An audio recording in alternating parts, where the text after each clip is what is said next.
remember when I did that thing, or at least I tried to make that one segment of my show a thing. I called it the Robbie Road Show. It was right after my injury, and I was like moving all over the place. I was driving like from like Texas to Arizona to California, California to Colorado, Colorado to Omaha, and I was like, you know what, dude, like just kill some time. I'm gonna throw a mic on myself and I'm gonna record a little pod, and I called it the Robbie Road Show. Well, I haven't done one of those in a long time, and until now. If you guys have been following my journey, I love you. I love the support. I am back in pro ball. Well, I guess I'm not technically back in pro ball because I haven't thrown a pitch yet, but I have signed. It's like an independent ball / new league for players that got their season taken away. So there's like pro guys, college, like draft eligible guy. I don't know. Anyways, I'm going to play in it. Spur of the moment. I had like 48 hours to decide if I wanted to do it or not. I was like, let's go. I was juggling with the dynamic of my company and playing, right? So I've come to the conclusion, like, I'm going to continue growing my company and I'm going to play. Now, the cool thing is this league, there's mandatory, like, Monday and Tuesday are always off. So I think if it was more of a regular season, I don't know if I would necessarily keep growing my company, because that would be like overload. But I'm excited. I was doing a bunch of like videos and like put some blogs up on my website. If you haven't checked those out on my comeback journey or like my baseball journey, go check them out. They're under the content library under Robbie's Journey. Go check them out. Been doing a lot of stuff on that because I get a lot of questions like, who the heck are you, man? Who's this guy? Anyways, I like didn't even realize how long it's been since I've thrown a pitch in professional baseball, or even like thrown a competitive pitch. It's over 2 years. It's crazy how fast time goes. It is crazy. Anyways, I'm going to ramble a lot because I'm alone in a car and it's 11:20 p.m. I drive during the night. I'm in Wyoming. I'm grinding on 3G network. So that's sick. And I just wanted to hop on here and wanted to talk briefly about my journey. And then I wanted to answer some like questions that I put up a poll on Instagram, put up like a little question box thing, and wanted specific questions regarding like my journey and my career. Because I think there's a lot of really good nuggets within that. And again, the whole concept of what you see or from me online, like the whole why behind it is because like this journey of my baseball career, life in general, has taught me so much, right? And you can't put a price tag on like experience. You can't just flip the coin. What? That's not the right expression. You can't just like wake up one day and all of a sudden be super just equipped with experience. Like that's experience. So valuable. And I've been super blessed, super fortunate to have gone through a lot of different circumstances in my journey. And my goal is to better equip certain individuals that seek out that for their journey, right? So I'm going to answer a few questions in the question box, just kind of random ones that I'm going to pick out. What else did I want to talk about? I don't even know. Oh, we can do a sponsor of this podcast would be P4 Supplements, because I'm crushing their pre-workout on this trip. I'm really trying hard not to buy a Bang energy drink. I love those. And I'm like, I have all of these subs. I'm going to just crush them. But anyways, P4 subs. I do their energy formula, their recovery formula, and their pre-workout formula. The pre-workout formula, I'm not just saying this because I'm sponsored. It's the best tasting pre-workout ever. Blue Raz. but I'm biased because I think blue raz anything is absolutely terrific. Like, if it's blue raz freaking, I don't know, what's a gross thing? I don't know. Blue raz anything, I'm all in. I love blue raz. I think that's just the best of the best. Discount code Robbie. Get you some savings on those supplements. They're sweet. How about that little segue into a freaking sponsor? I'm getting so good at this. Speaking of podcasts, I think I'm going to continue doing them because, like I said, we have Monday and Tuesday just completely off. I'm hoping they don't make us practice because I'm trying to run a company and I want to do podcasts still because, as most of you know, I love to freaking talk, right? Okay, quick recap. July 16th, 2018, your boy goes to throw a curveball in warm-ups, going into the game, warm-ups in between innings. And the lat just blew up, tore up. Most excruciating pain of my whole entire life. Not just baseball, but life. Hurt so bad. Every step that I took after that shook the lat hurt so bad. Sleeping hurt so bad. Like, brutal. Nothing led up to it. It's crazy, man. You do everything in your power to, like, prepare yourself. I've always prided myself on preparation. Like, that's something that allows me to be as confident as I possibly can be when I toe it up, because I know that I put the work in, right? Like, there's no question mark when I toe it up. Like, I've checked all the boxes. But still do that, and blew out. Obviously, we can get into the discussion of like, oh, my training just wasn't as efficient. I'm still lacking some mechanical deficiencies, all of that stuff. Obviously, we can get into it, but that's just the nature of the beast. So, 2 long years.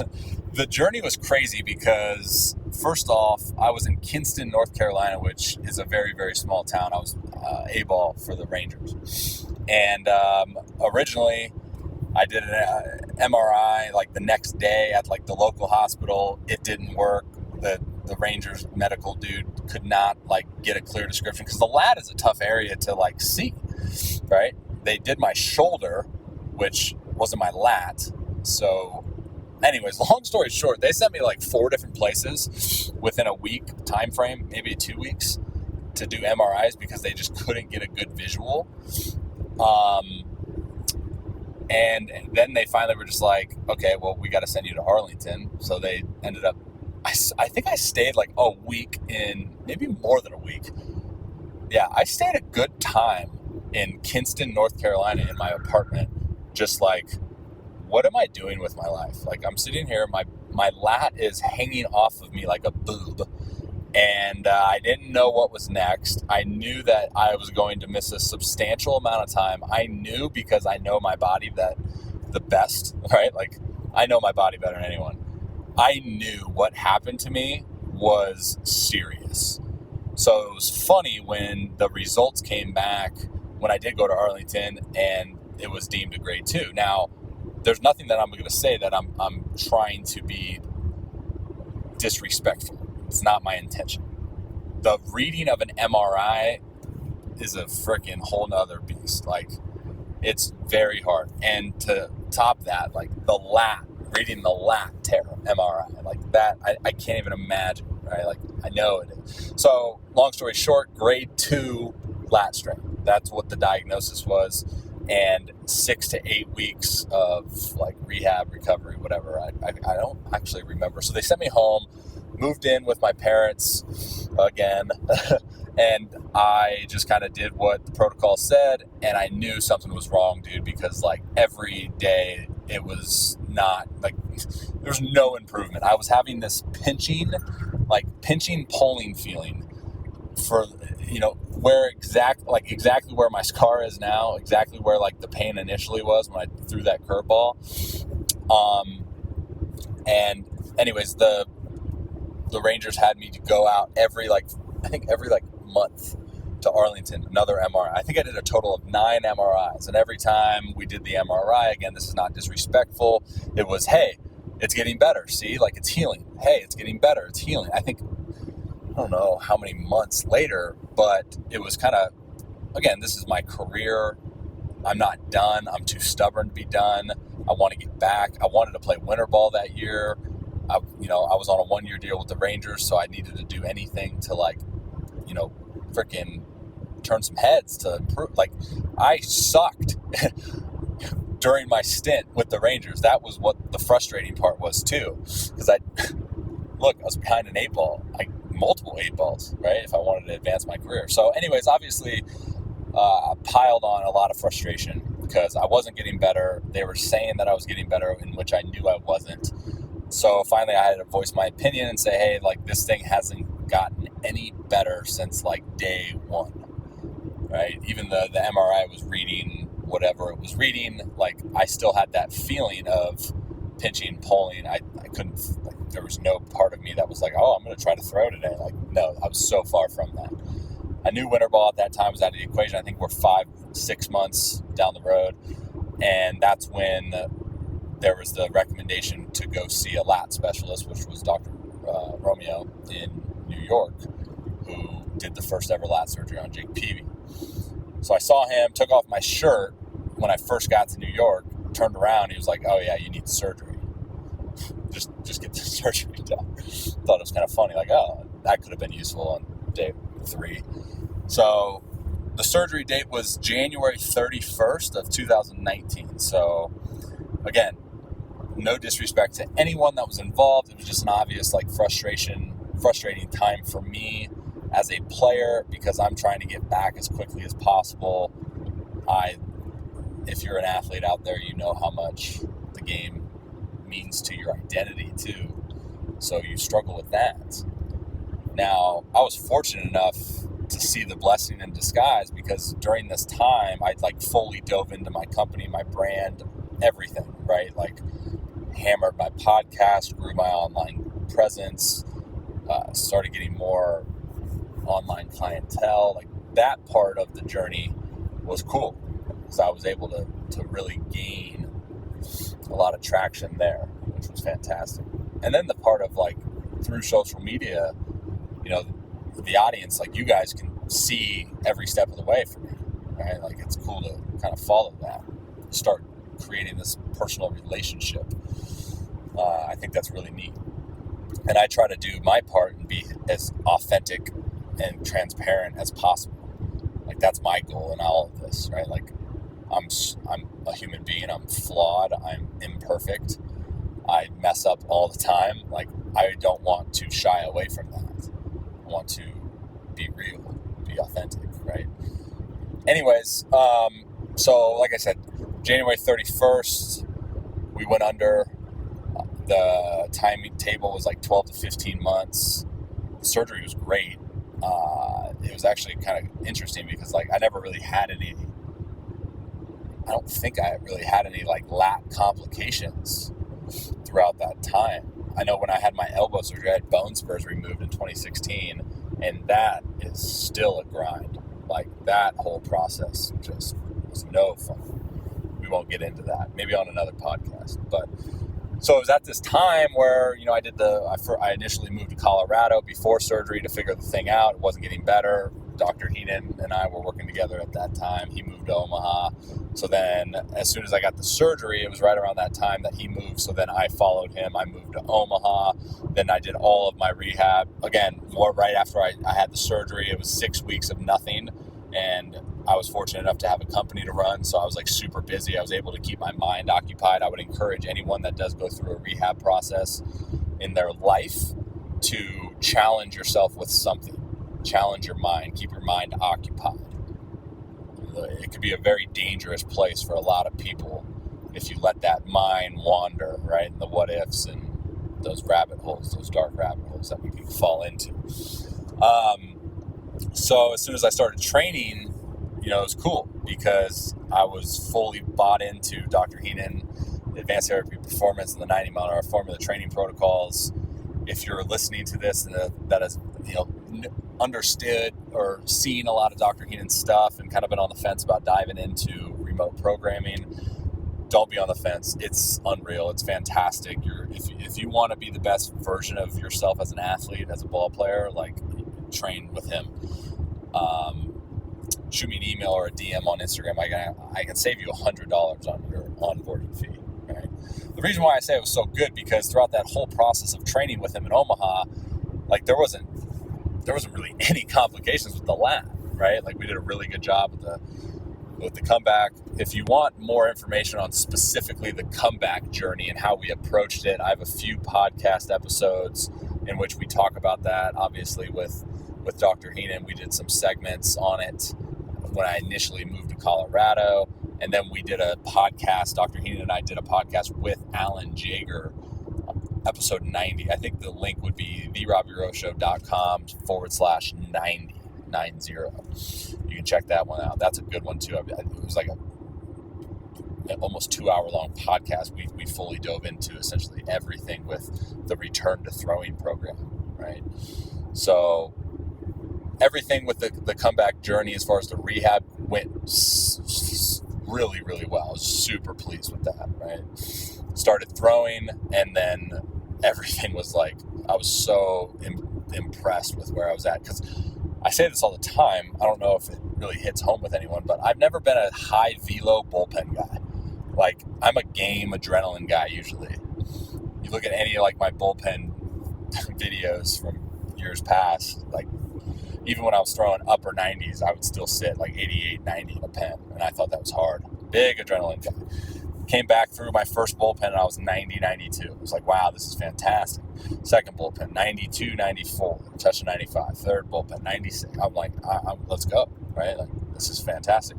So this is why, another layer to why I'm like super thrilled to get out and face competition and be under the lights again, because I'm just super curious with like where I'm at with that, right? Like, aren't you guys? No, I am. I'm behind a trucker right now that's going 30 in an 80 mile an hour zone. Sorry. Anyways, I know I say anyways a lot, so apologies for that.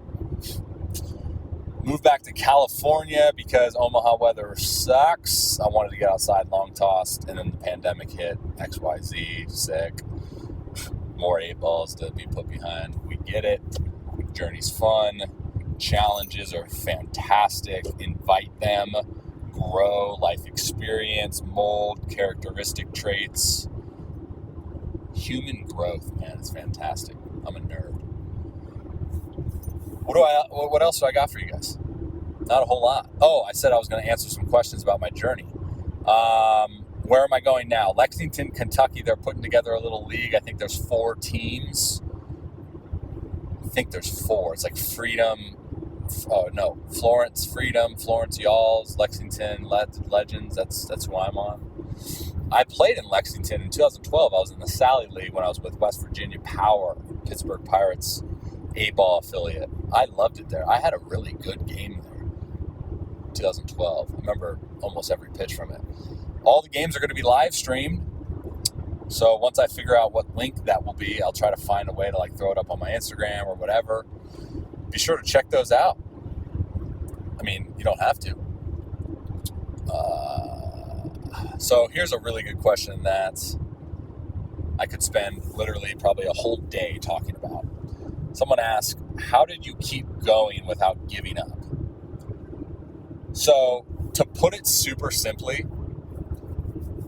I love the game of baseball. More specifically, I love throwing.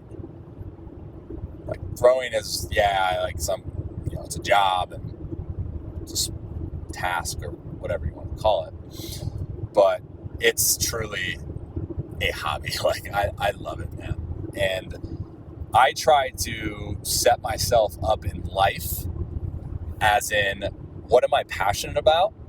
What do I enjoy doing? What can I look forward to doing? Not grinding, essentially.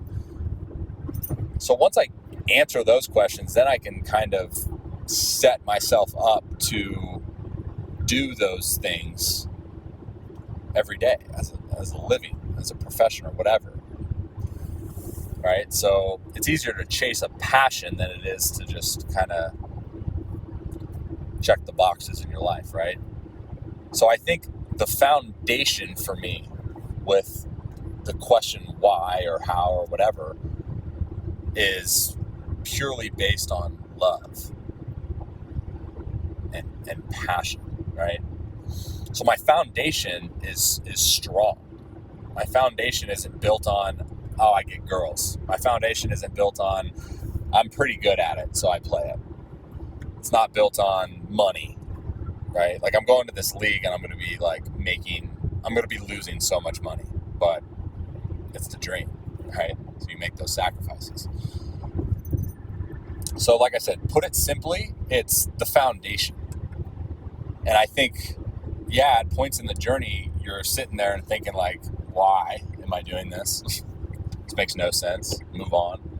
There's going to be those moments. I'm human. I have those thoughts. But those moments and those thoughts are quickly countered with the love and passion that I have for the game. Like, so quickly. I mean, those negative thoughts, they don't last long. Right? Because the love I have for the game just outweighs the negativity, the doubt, right? So much. So that's my encouragement for so many people is lay a foundation first. Understand the why. Make sure you're doing it for the right reasons, and quantify right by if you can get your frickin' tits lit or suck or fail over and over again, you'll still have a mindset of wanting to do it over and over again. So, the definition of insanity, right? The definition of insanity is doing the same thing over and over again, expecting different results. It's no secret, and I do not try to shy away from my failure in professional baseball. I was 88th overall in 2010. It's safe to say, like, I was a bust, right? Like, $400,000 signing bonus out of high school. Like, all right, well, sorry. There's another thing I didn't know about the GarageBand on iPad is there's apparently a time limit. And I put the iPad on my lap because I didn't want to be looking at the dang bar the whole time. So I just started rambling, started talking to myself, something I do really good sometimes.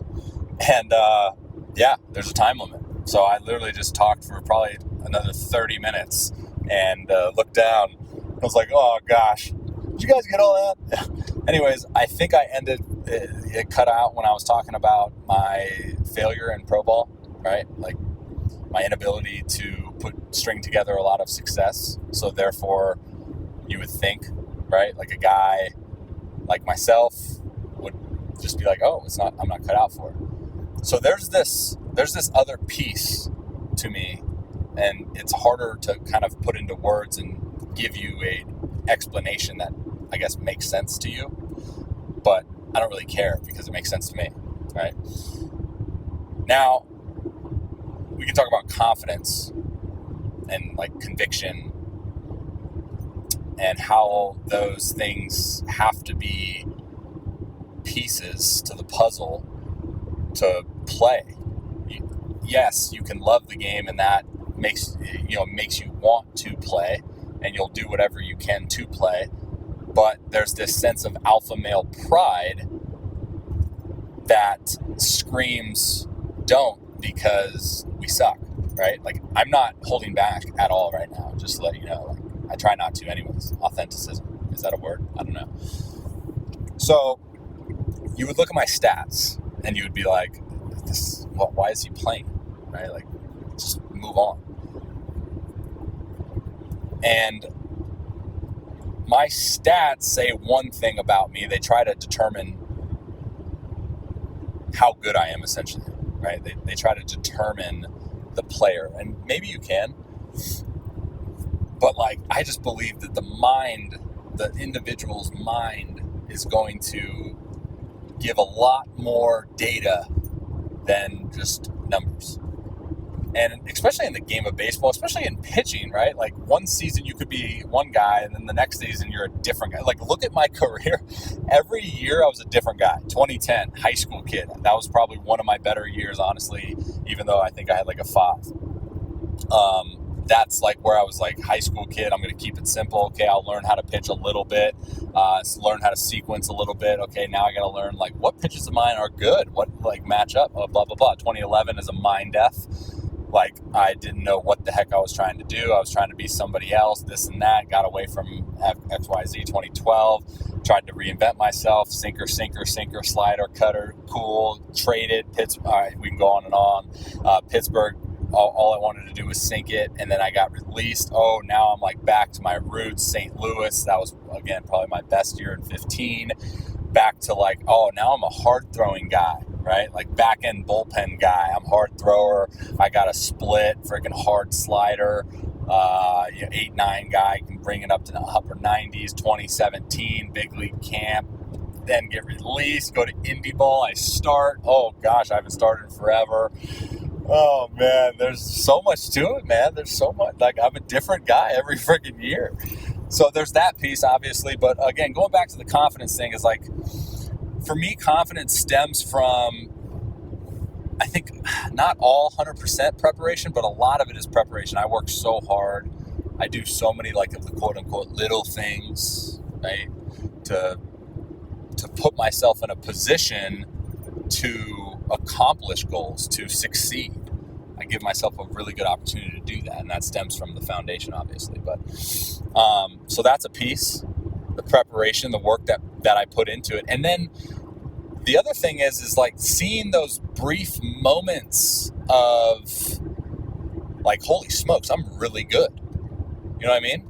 Everyone has them. Everyone has those moments, but this is why the greats of the game, the best pitchers to ever play, the best pitchers right now, they're not like, yeah, they're probably head and shoulders above anyone, right? But the thing that separates them, the thing that separates them apart from like, you know, the minor leaguers or whatever, is the fact that they can be good on a consistent basis. Like the consistency aspect of it, that's hard, dude.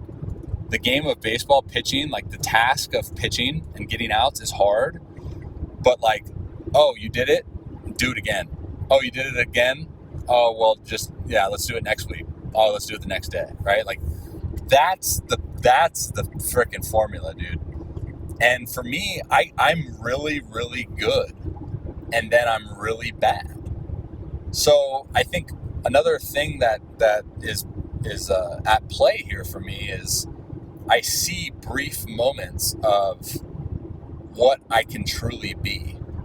Because look, dude, you're not going to fool me. If I do it one time, there's nothing in writing that says that I can't do it again. There's nothing that says I cannot either execute that same disgusting and devastating pitch again, or there's nothing that says I can't do that inning that I just did. 1, 2, 3, freaking 9 pitches, 9 strikes, 3 punchies. There's nothing that says that I can't do that again. That's me. I've done it once. Yeah, of course, like there's going to be, everyone knows it, like some days you're going to feel good. Some days you're not going to have your good stuff. I get it. But I'm not going to believe it, dude. Like, sorry. I'm not going to then kind of like, what's the word? I'm not going to just commit to that understanding of, oh, well, I'm not going to have it every day. So therefore, like, I have this thought process of, oh, it's okay. Like, no. So 2 things. My preparation, my work ethic, right? My preparation, my work ethic, that sets me up to have more confidence. So my confidence and conviction levels are increased due to the work that I put in, due to my preparation. I prepare best that I can. I'm not going to compare with other guys and how they prepare, but I'm just saying I do everything I need to do to make sure that I'm putting myself in a position to be successful. So preparation. And then those moments, man, like those moments of being really good, I think I always hold on to those. And of course, there's always the ones that creep up into my mind of, I didn't get out of the first inning. I threw 15 pitches, 14 balls. Like, I've talked about that before. Those are there too. So I do have moments that I'm terrible, 100%.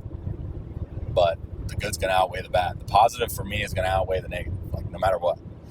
So that's where I'm at. That is the why. That is basically like the answer to that question, which is a really good question that you can ask that to anyone, right? In any walks of life. And it'd be really interesting to hear that answer from anyone involved. I'm a curious person by nature. Like, I love talking to successful people, not even successful people, just people in general. Just like, what makes you click? What gets you up out of bed in the morning? Like those, I know I can kind of geek out on that all day, but that really fascinates me. And I think it's your responsibility as a human being to have an answer to it, to know foundation. What is your why? And hold on to that, right?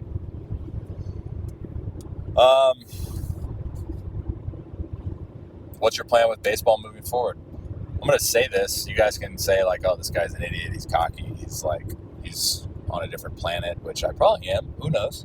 I am in the twilight zone. I've been driving for like 16 straight hours, but who's counting? There's nothing in my mind that is telling me the possibility of me pitching in the big leagues is gone. I don't have any restrictions there, guys. Like, I don't know if I'm just wired differently or whatever, or I'm just a lunatic, or I'm a psycho. Like, I'm just a retard. I don't know. I apologize for using those words. But there's just nothing up there that says like, you can't. You guys remember, like, I don't know if anyone here is NBA fans, but Derrick Rose, when he won MVP in 2011, he had like this press conference quote, and he just said, why? Like, why not? Why can't I be the best player in the league? Why can't I be the most valuable player? And that's where I'm at. Like, everyone freaking ties their shoes the same, man. Everyone's people, right? Of course, some people are Mike Trout, but I just think I hold on to that truth so much. And there's no doubt in my mind that I can go to this league that I'm driving to right now. It's a 36-hour drive for 7 weeks, and I'm losing money because it could be an opportunity. So you have one piece that's me, which is my confidence. Then you have the other piece, which is baseball. Look at baseball. Look at the stories that are included or involved in the game. Like Daniel Bard, my guy, my favorite teammate of all time. He's in the big leagues right now with the Rockies. He was out of baseball. He wasn't trying to pursue baseball. He's in the big leagues right now with the Rockies. Why not me? Right? Why not? Ask yourself that. I'm not just trying to sit here and be like a motivational speaker by any means. I'm just saying, like, it's a really good question when you really get down to like the roots of it. Start seeing a little something different. I'm going to go because I'm really parched and I want to drink a gallon of water and then I'm going to have to pee right away, so I got to pull over. Check out all those links that I told you about. Proven 4 supplements, discount code Robbie10. No, I think it's Robbie. Yeah, I think it's just Robbie. Well, try both. Thank you guys for the continued support. The amount of people that have reached out in the past like 72 hours, I mean, holy smokes, I love you guys. Talk about all the negativity on social media, but a lot of positivity as well, and it means a lot. So thank you guys. If I haven't reached back, it's because I've been driving and I don't want to text and drive, but I'll podcast and drive, so it's fun. I will try to, like I said, put up a link on my Instagram, try to find a way to put it up on my website as well, of where the games are going to be streamed. So maybe you can watch me. All right. I am out. Until next time, this is the Robbie Road Show. I I apologize for the car noises along the way. Okay, I'm signing off. God bless, guys. Enjoy the rest of your day. See ya.